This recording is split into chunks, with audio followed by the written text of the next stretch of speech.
This phone that I have here, ruggedized, ultra resistant, that looks like it's from the Blade Runner movie or the Cyberpunk video game, is the new Doogee. We're talking about the S-Punk Pro, which comes with a monstrous 10,800 mAh battery.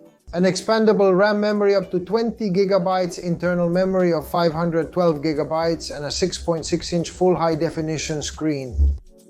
In addition, it has a speaker on its integrated rear part, which is inside this futuristic finish and with interactive LED lights. Let's get to know it, put it to the test, and see if it's worth it in today's video. I'll reveal the price at the end of the video, so keep watching. This is Tech Ground. Before we begin, some context. Doogee is a brand we know very well on this channel. They are specialized in designing ruggedized phones to withstand extreme conditions without sacrificing technology or design. And it is that these types of devices are focused for adventurers, workers in hostile environments, and for those looking for an ultra-resistant phone. If you like this type of content, don't forget to leave your like, subscribe if you haven't done so yet, and activate notifications so you don't miss any of our videos. Now let's go with the unboxing to see what it brings. Inside this box we find a very elegant box with the new design that all the latest models of the brand are bringing in a black finish and with this contrast in orange color.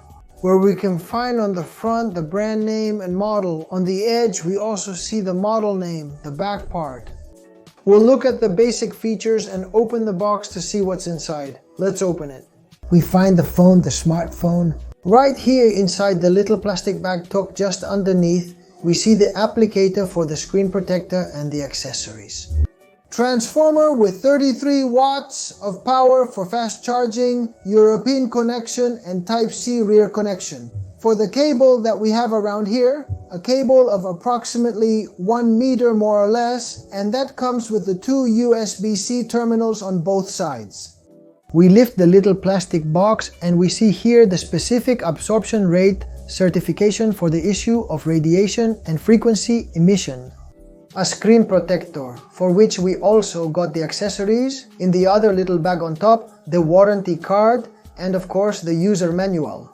Let's now go with the phone. We are going to take it out of the plastic. We find, well, a phone, the truth is, that very well finished, with a futuristic design, with a quite thick structure.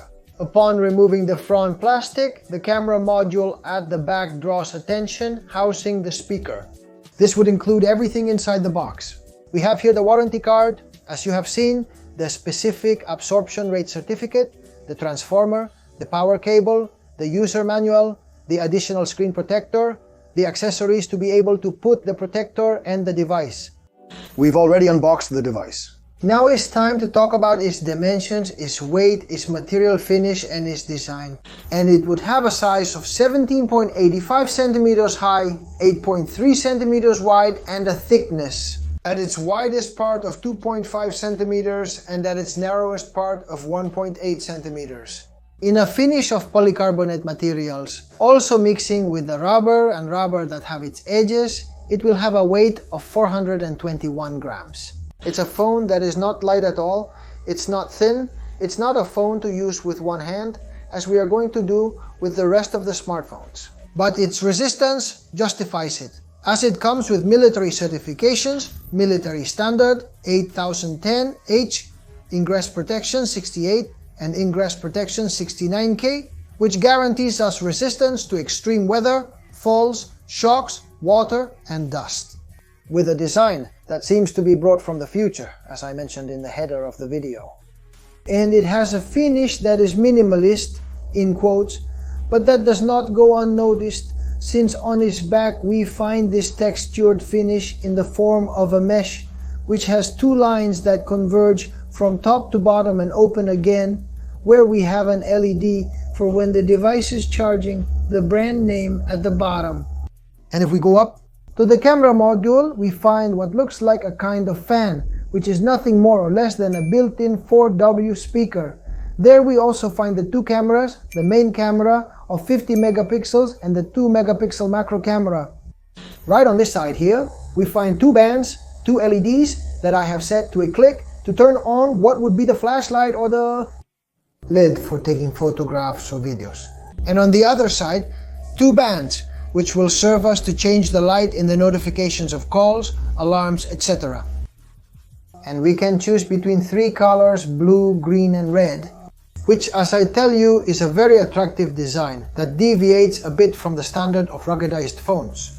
As for the rest, we find very well protected edges with this rubber prepared for that, for shocks, for falls. And at the top we find an edge that has no type of access. It is true that it has some indentations on the right edge. We find on a metallic surface the button to raise and lower the volume, lock and unlock button, in which there will also be the fingerprint unlock. If we go to the lower edge, we see it very well covered, very well protected. With this flap, access to the USB-C and of course the microphone. And on the right edge we have a configurable quick access button, which, as I was telling you, I have set up. With 1 touch the LED will turn on, with 2 touches we will take a screenshot, and by holding it down the underwater camera will be activated, which we can also customize to our liking with the options that the device offers us. And to finish, at the top on the left edge we have the tray for either 2 subscriber identity module S or 1 subscriber identity module and a micro SD card, through which we can add up to 1 terabyte of extra storage. I've already mentioned the back part, and now it's time to talk about the screen. A 6.6-inch full high definition screen with a resolution of 1080 by 2408 pixels, which gives us a full high definition sufficient for a ruggedized phone of the characteristics of this mid-range. A screen takes up 85% of the surface, with the top containing front camera, a 16 megapixel front camera and the main speaker above, just to answer calls and the like. This screen is in-plane switching liquid crystal display with a 29 aspect ratio and has 16.7 million colors. A refresh rate of up to 90 Hz, which will allow us to see the images very smoothly. A brightness of 400 nits, a contrast ratio of 1500:1 and a density of 401 pixels per inch. It's going to offer us a pretty good screen that will be able to have contrast, vibrant colors and a very high refresh rate. You've already seen that for a full high definition screen, it performs very well. It's true that it doesn't let me play videos in 4K because it doesn't support it, but in full high definition, we really have a quite acceptable screen. Let's talk about the sound now. And the thing is, at the very beginning, when I saw the phone, I thought we had 4 stereo speakers here, but I was mistaken. Since it has a single 4W speaker in the camera module, which at first glance looks like a fan. I'll admit the design tricked me a little. The speaker will reach up to 128 decibels according to the manufacturer. The performance tests I have done with the sound meter have given me 101, 102 at maximum peak. We should test with songs that have more treble and screaming to potentially reach 128 decibels. Inside this camera module where we find the speaker, it has an interactive LED incorporated inside, which will go to the rhythm of the music and will also change colors, which makes it stand out a lot from other rolled phones, and specifically this one with a futuristic look.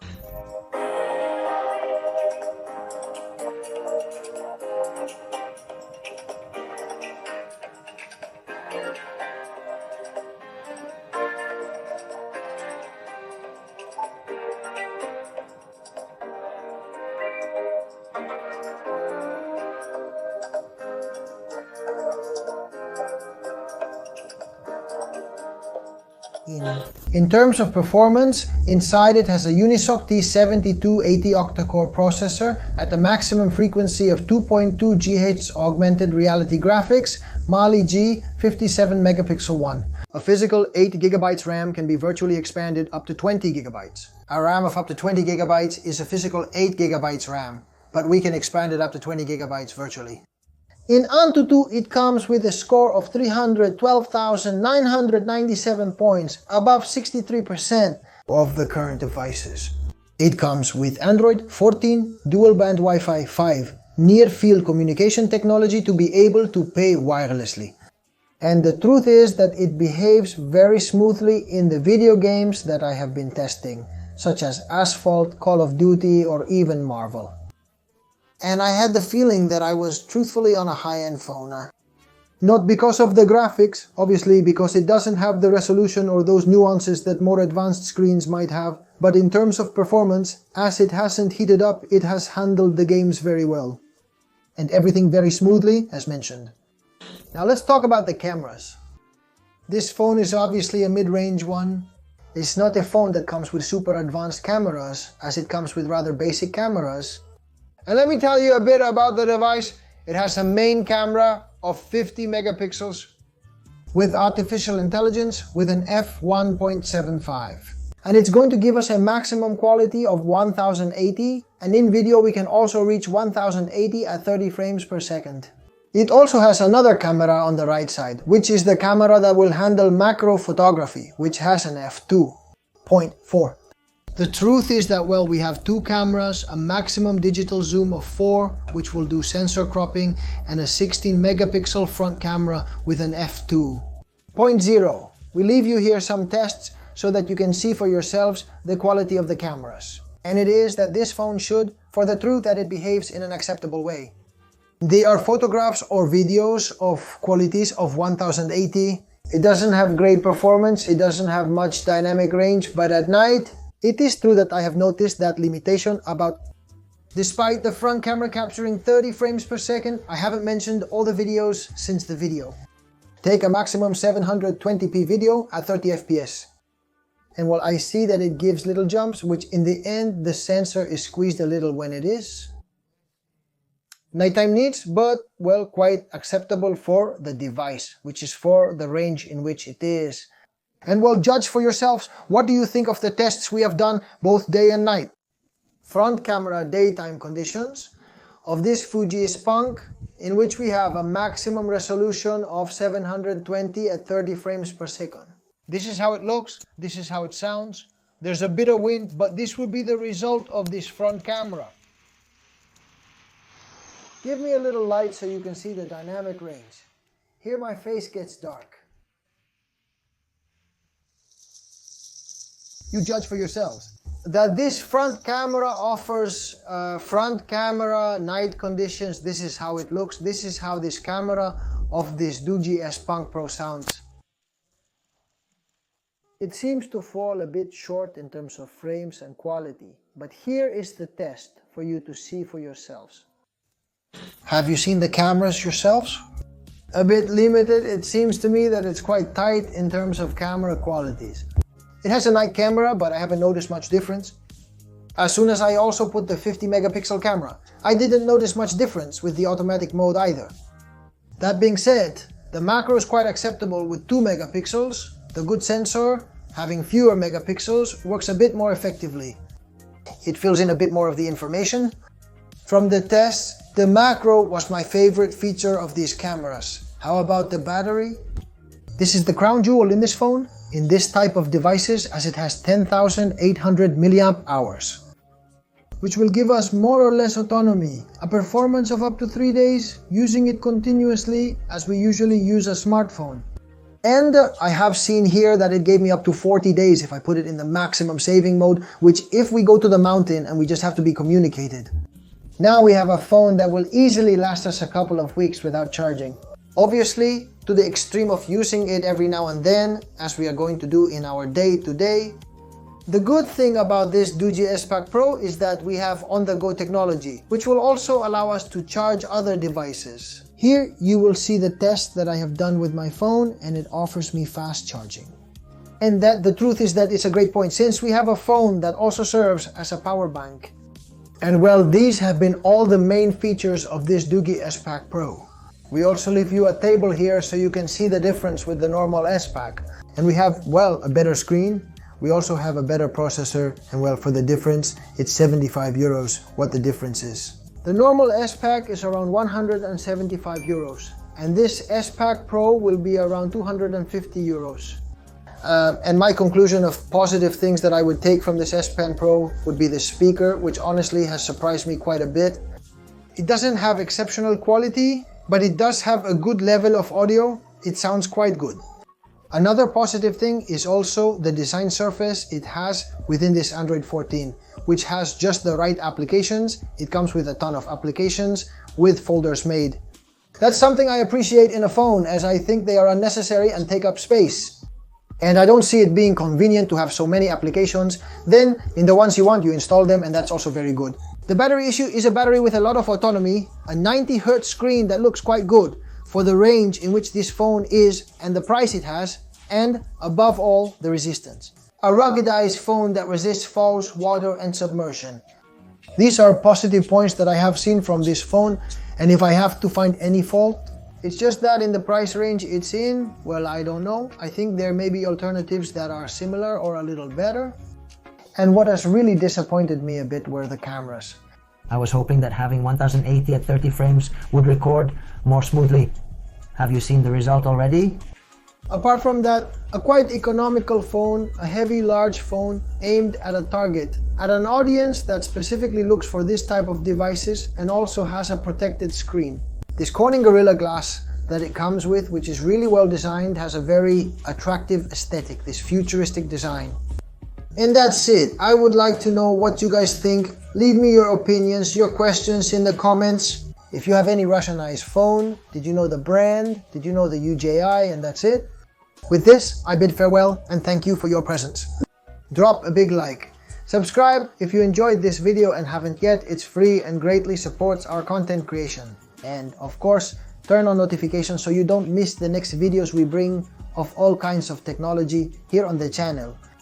In the description, we leave you the purchase link so you can access the marketplace. And we'll see you in the next TechGround video. See you soon.